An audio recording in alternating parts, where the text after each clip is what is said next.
When we talk about breaking generational trauma, yeah, I've got some generational trauma that I had to unpack and unload and be okay with daddy issues. Because I think that's the difference is I'm not expecting my daddy issues to go away.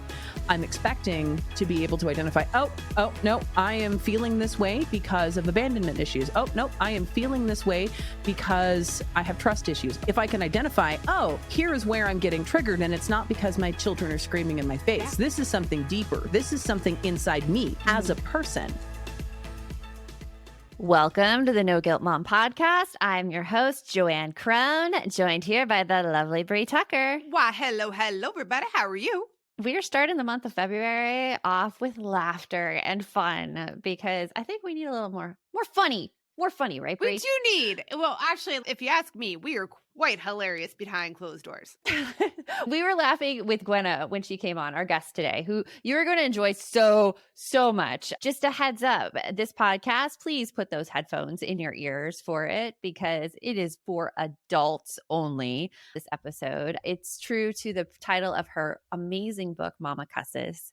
So let's put us out there right now. But we were laughing so hard before we even started the interview. We're like, we're just going to hit record. Let's just hit record. And you could hear this banter back and forth.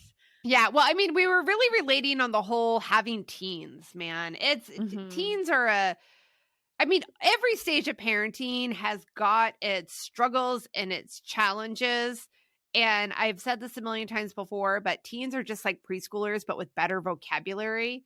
And our particular point of bonding here was how the teens like to use their vocabulary against us.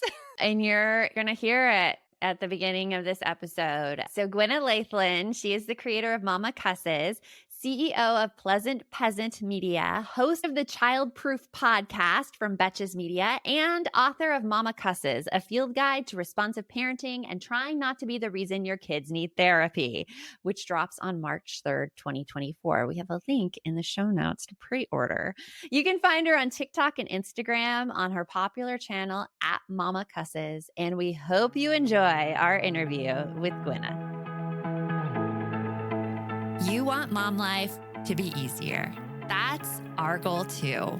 Our mission is to raise more self-sufficient and independent kids, and we're going to have fun doing it.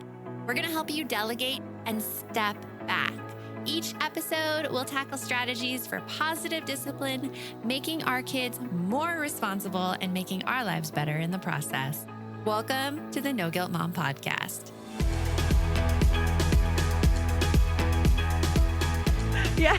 Early in the pre-show, we were talking about how much we loved your Best of 2023 TikTok and the use of teenage slang and like her pulling out the Oreo, the double stuffed Oreo. She's like, Oreo dupe? You're like, that's a real Oreo. What's a dupe then? I thought a dupe was a fake. We have real Oreo money in this house now, kid. Right? There's no Hydrox. No. My opinion is that they just make it up on the fly. My husband and I don't even try anymore. We will intentionally use all the slang we possibly can wrong just to piss them off, just to make it's only my daughter that cares. My son doesn't even answer ever. He just stares. You just get the stare. Yeah. And he's like, judging. Well, Abby is the master of these little passive aggressive head shakes. Yeah. Oh, really? No, Mom. Just the tiniest little wiggle of the head is just the utmost disappointment in everything I am as a person and a parent. It's the side eye. It's the Thanks, side kid. eye. And you're like, God, I don't even know. Were we like that to our parents when we were teens? Yes. Probably, yes. Yeah. My parents are a real bitch. I get called cringy all the time. Mom, don't say that. Yeah. That's cringe. That's cringe. I was just in a race this weekend, actually. And like, they say it so much that you get like this pleasure out of making them cringy. You want to like push it to the farthest. And so I get chuggy too. Do you get chuggy? No, I've never heard chuggy. I have heard that on the Holderness family. They did something about that, but I haven't heard that word yet out of my kids. Yeah. So chuggy is like when we say we're adulting, it is the most millennialisms. It's chuggy. So there's cringe, and anybody can be cringe. But chuggy is acting like one of those 2007 BuzzFeed millennials. That's chuggy. And every millennial went, oh, I know that one. No, I was taught that one I'm going to use that and see if my kids even know that one. Maybe I'll get a one up on that. Maybe it's regional. There are a bunch of, I learned from a Keith Lee TikTok, a new slang that I'm not even going to use because I don't know. I don't know enough about it. I'm scared to say the word. Like, maybe that's not one of the words I'm allowed to say because I am mayonnaise colored. I don't know. I don't know. I want to be respectful, but I don't understand. None of it makes any sense. Nope. No. But the worst thing is that we're cooler than our parents were, though. Yeah. No, Except for probably saying the exact same things they did about our slang. I was going to say, eyebrow of skepticism. I don't know if I'm cooler than my mom was when my mom was 40. I have not figured out the cool ranking scale of 40. The fact of are you the same age as your parents were? Like, I feel like I am still not as much of an adult as my parents were at my age. I am failing at this adult I always feel that thing. way about myself. I always feel that way about myself. You said that this morning. No. You're like, I'm still 17. No, it's weird because I'm entering the part where my body definitely reminds me how old I am. Mm-hmm. But my brain is like, no, you're 18. Try it anyway. I was just actually talking about that this morning. I'm like, I am perpetually 17 in my head, and I will go and I will do anything that my 17-year-old self will do, even more so now, because I feel like being older has its benefits because you have this perception of the world now where it's like, I really don't care what people think about me. So when it's 17, you're so worried about everything. I tried to do a thing that should have been simple. So we have a breakfast bar in my kitchen, and I tried to hop up and sit on it, except it's breakfast bar height. And 17, 18-year-old me definitely would have had the core and arm strength to hop up and sit on it. Instead, I bruised the lower part of my back, just sort of like throwing it into the countertop. That hurt. Because my 40-year-old body was like, bitch, no. My brain was like, you can do this. My body was like, are you sure? Oh, no. See, I love this conversation because these are things that like we as moms are people foremost instead of parents. And I feel like so many parenting books like yours coming out soon, Momma Cusses, in particular, like don't regard the mom as the person first. It's all about the parenting instead of the person. And yours really digs into the person. And I feel like I got to know you so much just through your introduction and how much you hate brown. I hate brown. You hate brown. And as soon as you started talking about your dad too, I'm like, oh, something happened there because there are a lot of adjectives describing that. Like the first way you introduce him, you're like, he had the mindset of a toddler. Explain some more about that, Gwenna. So my dad was very funny and he was very dense. There was a point at which things could have gone very different for him, but they didn't. And he made some choices that are questionable at best. And he was really funny. That's where I got my humor. So for as much as I will trash talk my dad, because he dipped when I was 11 and then he came back when I was 17 and it was weird. But I will say that my trauma didn't make me funny. My genetics did, because my dad was hilarious and he knew it, but he also knew that that's all he had, because someone could outtalk him the minute he couldn't make a joke of it anymore. Now, he was an absolute shoebox. I haven't heard that description before. A shoebox. Yeah. So small and empty? Yeah, thin and easily discardable. Okay. For growing up, essentially, I had to describe that part is because a lot of my parenting decisions came from daddy issues. When we talk about breaking generational trauma, I've got some generational trauma that I had to unpack and unload and be okay with daddy issues. Because I think that's the difference is I'm not expecting my daddy issues to go away. I'm expecting to be able to identify, oh, no, I am feeling this way because of abandonment issues. Oh, no, I am feeling this way because I have trust issues. Oh, no, I am feeling this way.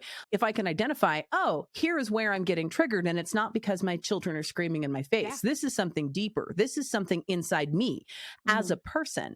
I say in my book a ton of times, gentle parenting or responsive parenting starts with you, the parent.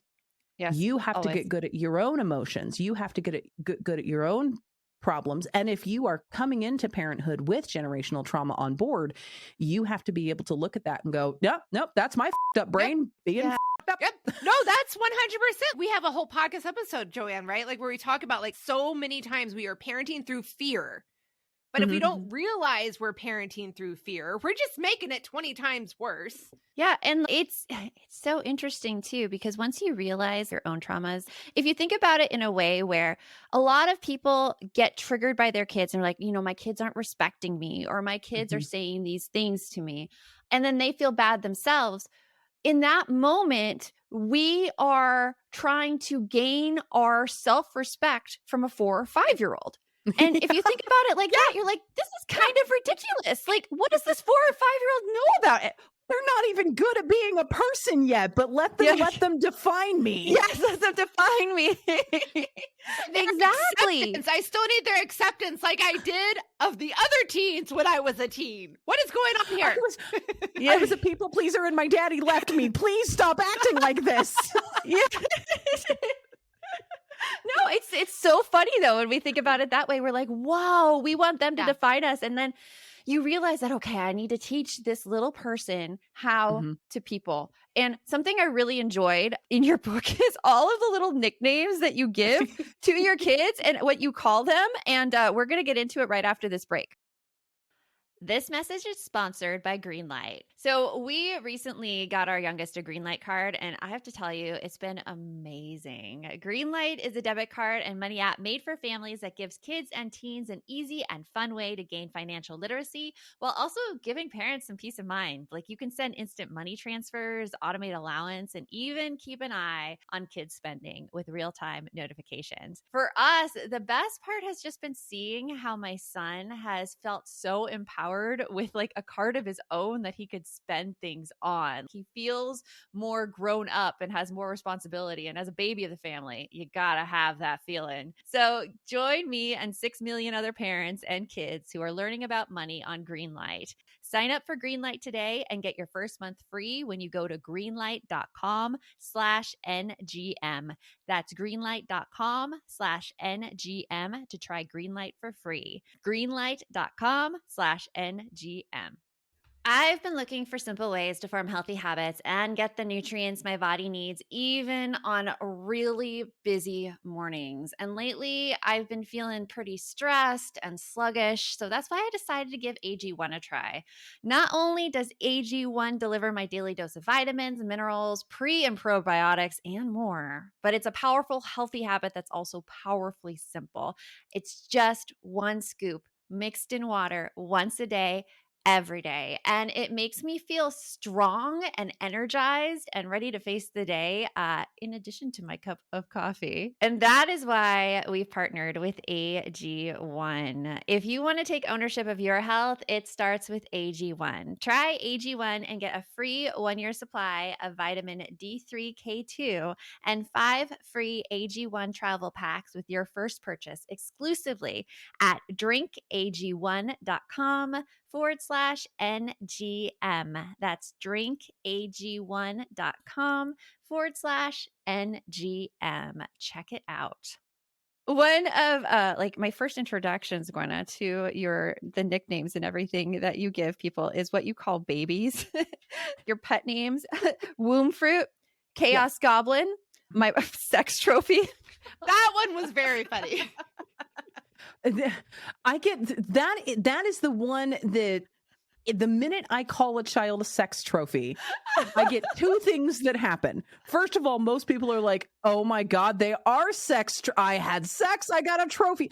And then I get the other part that like, that's disrespectful to your children. Sharon, I am not looking at my child and calling it a sex trophy to its face. No, my other favorite was evicted parasite. Oh, no, I mean, so my sister and I were just talking about this weekend. She is 6 months pregnant and she absolutely hates being pregnant. I hated it. I hated being pregnant as well. And like, people like see like, oh, it's this beautiful, wonderful thing. Well, yeah, after they're out of your stomach and not invading your body anymore, I'll look at them and be like, this is amazing, but get them out. These kids cost me yogurt. Any hope I have of making my own iron? They're parasites, all right? They permanently rearranged my innards. My entire abdomen just splits in the center, and there's nothing I can do about it. Yes, they're parasites, but that doesn't mean that they're not lovable parasites. They're lovable. They're the cutest parasites ever. Ever. Yeah. My kids were just harsh. They were harsh little parasites. My son used my placenta as his personal punching bag, so I was hospitalized for almost that whole pregnancy. And then my daughter, I swear to God, she had fingernails and she was scratching her way out. So I've got a teenager, and then I've also got 5-year-old twins. And how did you my do that? twins, first of all, I carry real low. We're into pregnancy talk now. I carry real low. So they are like in my pelvis the whole time. And then something I didn't have with the first one was something called round ligament pain. So those ligaments that keep all of those muscles still. Yeah, mine were real stretched out because they were two human beings tap dancing on them. Yeah. I was not a fan. No, when I read you had twins, I'm like, one baby exhausted me at a time. Did twins sleep at the same time? Like, how do you even function? Yeah, I do not. No. Honestly, I can't tell you how I did it because I have a theory about the newborn fog. And the newborn fog lasts anywhere. It starts from about 2 weeks if your baby was born at term, because the first 2 weeks it's the honeymoon period. It's a sentient meatloaf that while it does need like a lot of attention, it's not so bad. But then after that 2-week-ish part, and like some babies don't get the honeymoon period, they go like 100 miles an hour into needy fucks. But I don't remember the first year. It's just in the fog. It's in the fall. I don't remember the first 3 years of my son, really. I have to go back to pictures because like he didn't let me sleep for 3 years. Yeah, no, the Geneva Convention outlawed sleep deprivation as torture, but yeah, let's have kids. Yeah. And let's leave it to mom to be the one who takes care of them 90% of the time. Right. Oh my gosh. So I was listening to another podcast about this, and it's really interesting because she was talking about mom guilt. And first of all, her obstetrician was like, hey, are you going to hire maybe a night nurse for your baby? And she's like, that is such a privileged thing to do, like hire a night nurse. And then her OB stopped her. She's like, wait a minute. What we are asked to do right now in society as women is just not what we're designed for. We were designed to have babies in villages with many generations above us who could give the moms a break so that moms could sleep, so that moms could rest, so that moms can take care of themselves. And this whole expectation nowadays that we should be able to do everything is just not what we as humans are designed for. And I found that so impactful and so well said. I read My Clean to Clef's Hunt, Gather, Parent, a book I highly recommend. And in it, she describes several various cultures that parent very differently than Western cultures. And one of them, the kids are raised entirely by the grandparents. The parents are there, but they're the ones who are still young, healthy, agile. Their joints aren't gone. They don't have arthritis. Cognitively, they're as healthy as they're ever going to be. And so they are out plowing fields and repairing roofs and standing up walls and doing all of the work that maintains the village, that meets the physical, the Maslow's hierarchy of needs there. And the grandparents are raising the kids. They're the ones maintaining their behavior. They're the ones training them up in the way of how we contribute and how we help. And that mom who just had a baby and handed it off to her own mom, she will have a chance to raise her grandchildren. So there is an expectation of parenting, of community raising of the children. And there's no guilt. There's no shame in a mom having a baby going, oh, I love you. It's adorable. Here, mom. And then off she goes to do the work that she needs to do without the sleep deprivation. While she's not, I don't want to say it's a waste of the prime of our lives, but like for those of us who have kids in our 20s and 30s, we have a lot of capacity to do a lot more, but we spend 2 to 3 years in absolute fog from being sleep deprived because an adult's sleep needs are not the same as a baby's sleep needs. No, they're not. Not at all. They're not at all. Yeah, there is a lot of mom guilt that goes on with it. And in your book, you call your mom guilt Alice, which I love. I love giving the other name for it. Why did you settle on Alice? I have no idea. It just seems that like is an Alice. just- It's I have never once put serious thought into anything I have ever named, including my children. It was the vibe at the time, as the kids say. It was a was vibe. vibing. It felt correct. I did try to put thought into my oldest name. She was going to be Haley, and then she was born, and I went, not that. And then when they asked me, they're like, okay, so what's her name? I was like, I don't know. And they're like, okay, we're just going to leave you with this large stack of paperwork for the birth certificate and the social security cards. I was like, Abigail? Bring me that naming book. First name. There we go. there we go. Abigail, Abigail, please don't make me fill out the paperwork by myself. I don't. That'd be pretty daunting. It'd be pretty daunting. We no guilt mom. We like to call our mom guilt Bob. Bob is just like a patriarchal male, basically, telling you all the stuff you're doing wrong. But I want you to consider something, because I have Alice, and Alice gets a name, but Alice is my friend. Yeah. My mom guilt is my friend. Now, she's not my favorite person. She's she's like a bitchy librarian. She remembers everything. She catalogs every mistake I've ever made, every negative feeling I've had about an interaction with my children, with my children's teachers, and anything that possibly could have gone wrong. Alice remembers, and Alice likes to trot that out whenever she feels like it. But I appreciate Alice, because while Alice is sometimes a little overexcited about reminding me of all the times that I nearly effed up my own kids, what that does is it gives me an opportunity to go, wait, I've been here before. Because here comes Alice going, hey, do you remember the last time we had a fight about the red cup versus the blue cup? How did you handle that? How did that go? It didn't go well, did it? You're going to do it again that way? Oh, okay. No, Alice, I will not handle it that way because it didn't go well last time.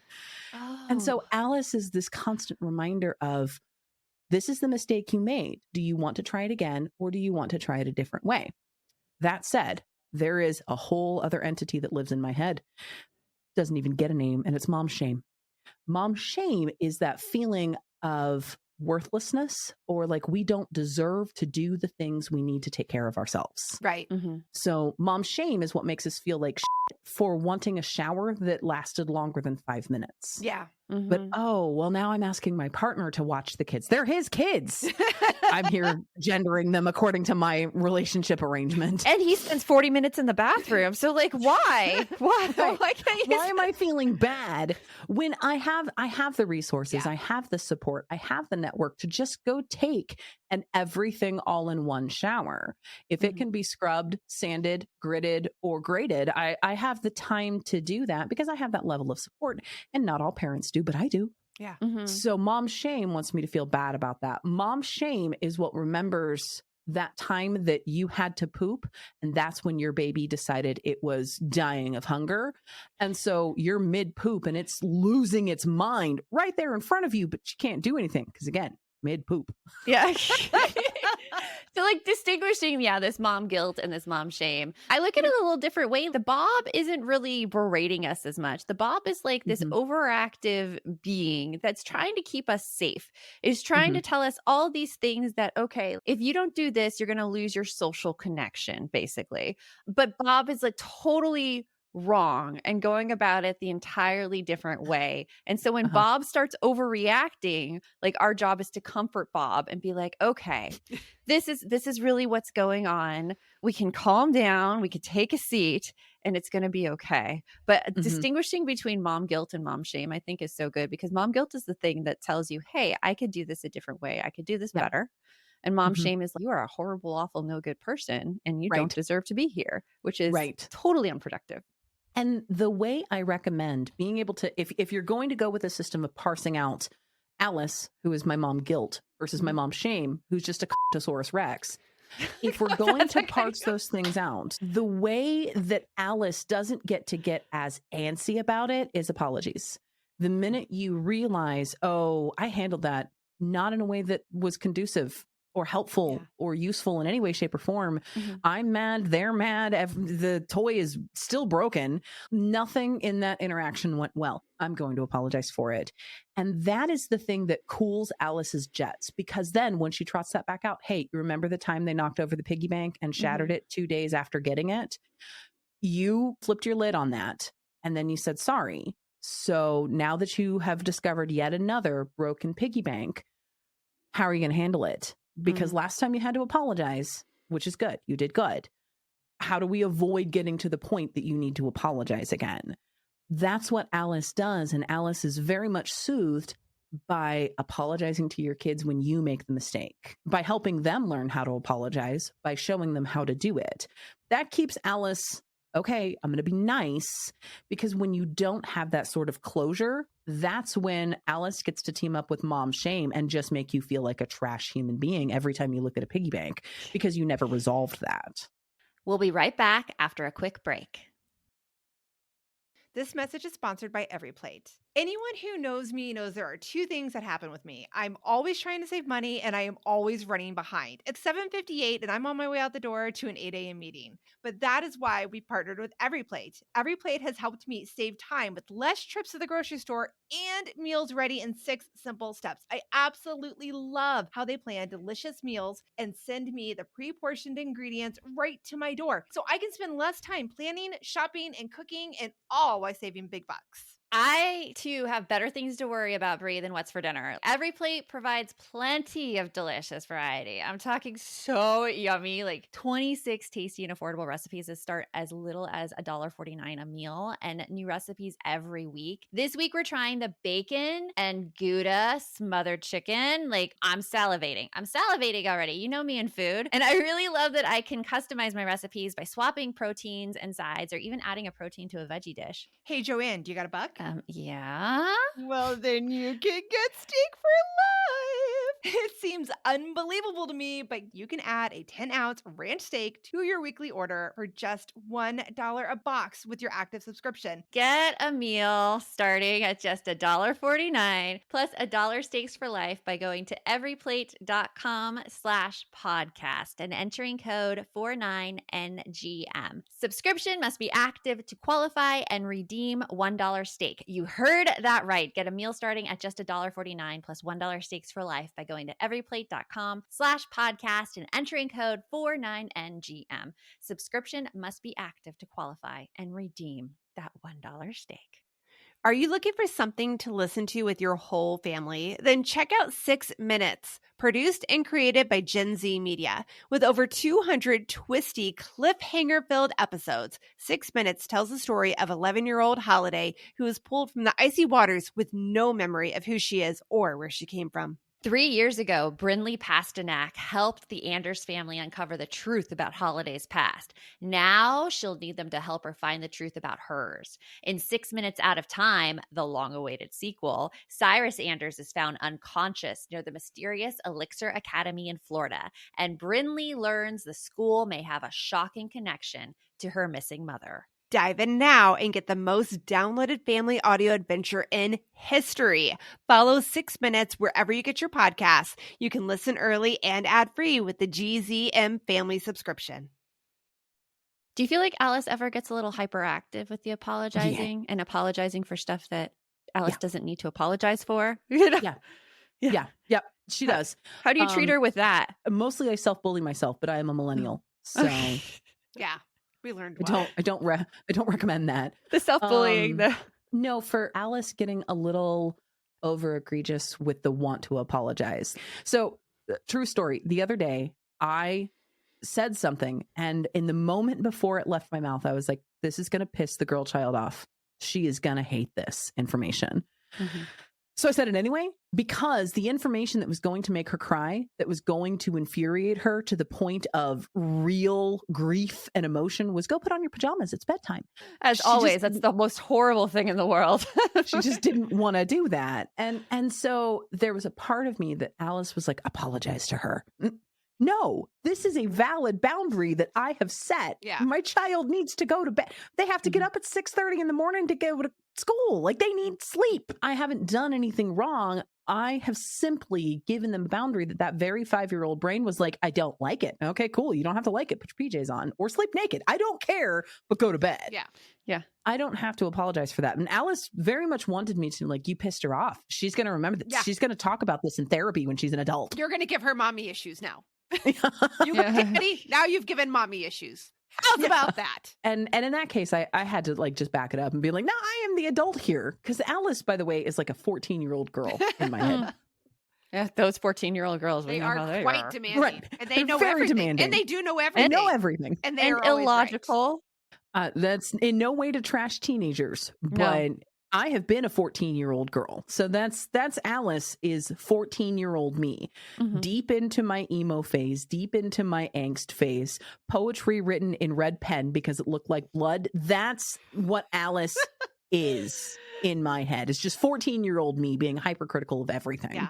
Yeah. Oh, that's good. And then it's like the when you picture it as yourself, I feel like you're able to be a lot more loving and compassionate to that person and talk them through their issues. Exactly. Yeah. What is coming up for you now that you're really excited about, Gwenna?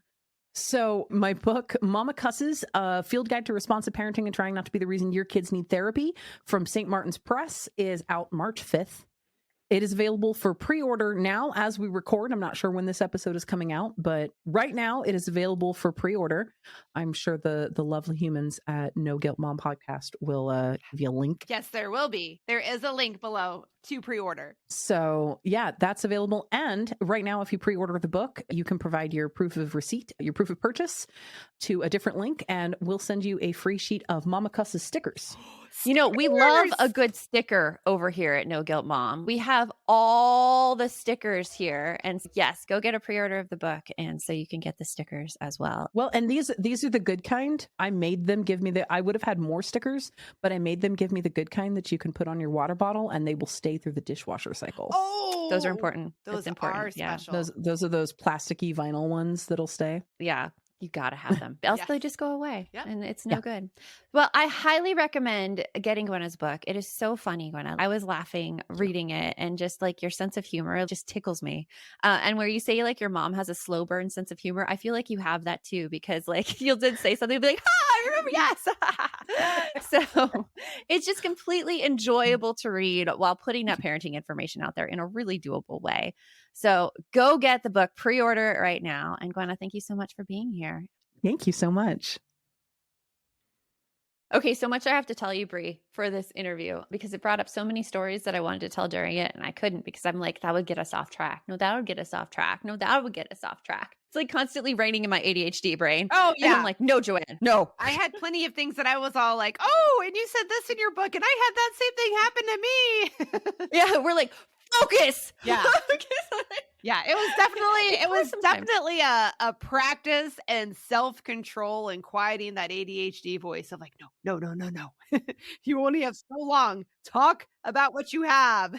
No, it's funny because when we were recording the intro, we mentioned about the struggles of having teenagers and how they're different than having toddlers and preschoolers. Well, I just spent some time with my preschool nephew over the weekend and oh my gosh, I do not miss that age at all. What happened? There's some things like you get really great stories. And this is what I miss about it. You do get really great stories, but it is just exhausting. Like when we got to my parents' house, my nephew was there and he was spending the night and he was like bouncing off the walls kind of energy, like showing off for his cousins, just doing all these things. And his favorite word right now is murder. Oh my God. Because we were on the couch and he's like, okay, I murdered you. And we're like, where are you getting this? And then the other day he heard a sound and my daughter's like, yeah, there was a bump.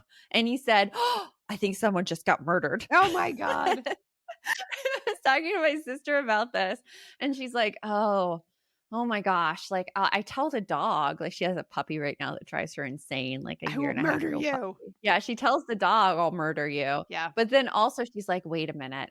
And she thinks about her partner and she's like, he watches Dateline. Oh my with him. God. I was gonna say, He's like- is he watching like the why women kill shows or whatever? Yeah. No more Dateline. Dateline is not a safe show for the toddler anymore. Oh my God. God. Because can't you imagine that? Because the toddlers say and preschoolers say stuff at the most inopportune time. You'll be like enclosed on like a, I don't know, like a elevator, and like suddenly it stops, and kids, you just see him slowly turn his mom and being like, "Are you going to murder them, mom?" or something like that. Well, he almost did in the parking lot. He didn't want to go home. And so he screamed, and he's like, the murder scream. He's like, ah, murder! Are you serious? My daughter's running away. No, because another thing he did at the table, we were all at Zen Burger. They have a location in Tucson, which is the most awesome place. And he's sitting across from me. He's like, okay, Auntie Joe. Oh, he holds his hand up in front of me. And he's like, open the lid. And I'm like, oh, okay. And I pull open his thumb. And he's like, okay, put your finger inside. I put my finger inside. Turn it around. I'm like, okay, I turn it around. Take it out. I took my finger out from his hand. And then he looks at me. He's like, thanks for cleaning my toilet. Oh my God. And we all bust out laughing. And we're like, where did you get this? Like, you don't go to preschool. Yeah, where does he get that? All of us adults are like Googling on our phone. Thanks for cleaning my toilet. Bluey. That's a Bluey thing? Okay, I've never seen Bluey. I know what Bluey is. I've seen clips of it. I've never actually watched it. Clearly, I need to. And my sister's like, well, there goes Bluey as a safe show. I mean, it was pretty tame, but it was hilarious. It's just, I don't miss that 24/7 all the time anymore. But I have to say, in little increments, it is so funny. It is so funny. It's fun. That's my jam is that age. But I'm starting to come around to teens a little bit more. Mine are becoming a little bit more interactive. Yeah. Yeah. There's a lot of benefits in teens. Like this weekend, I was away from the house all day.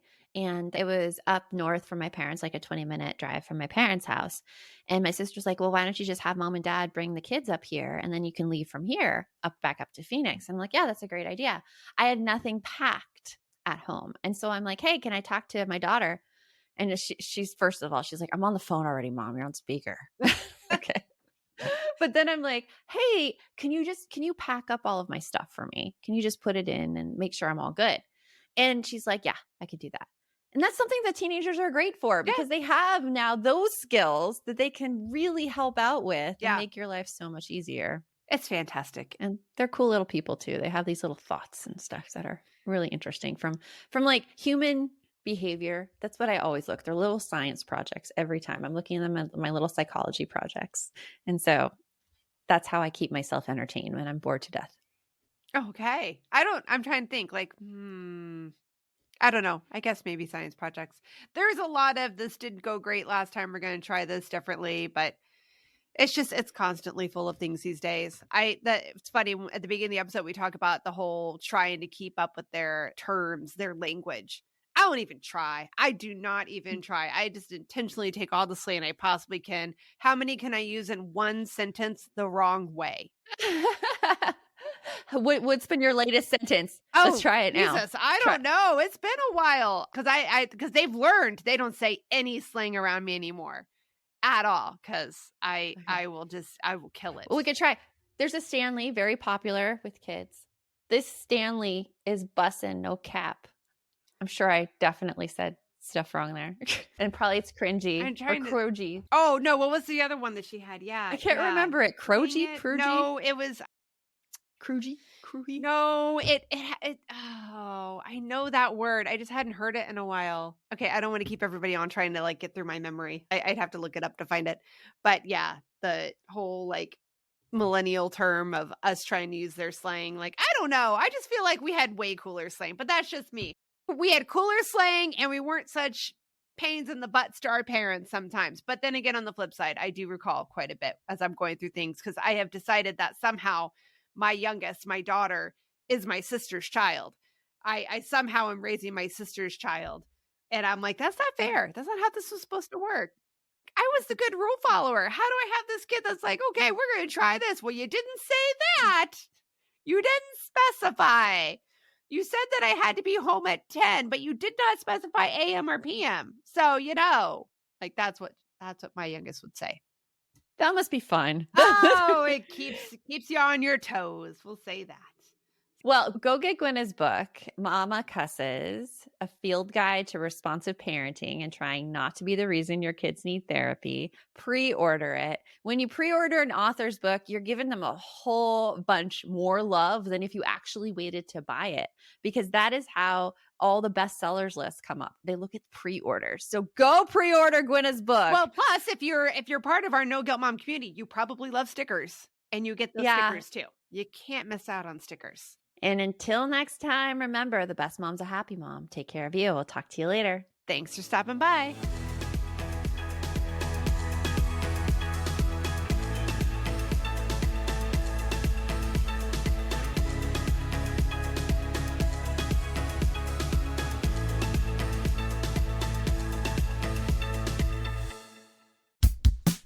Oh, hey, everybody. It's us, Blair and Molly, your old pals from Toddler Purgatory.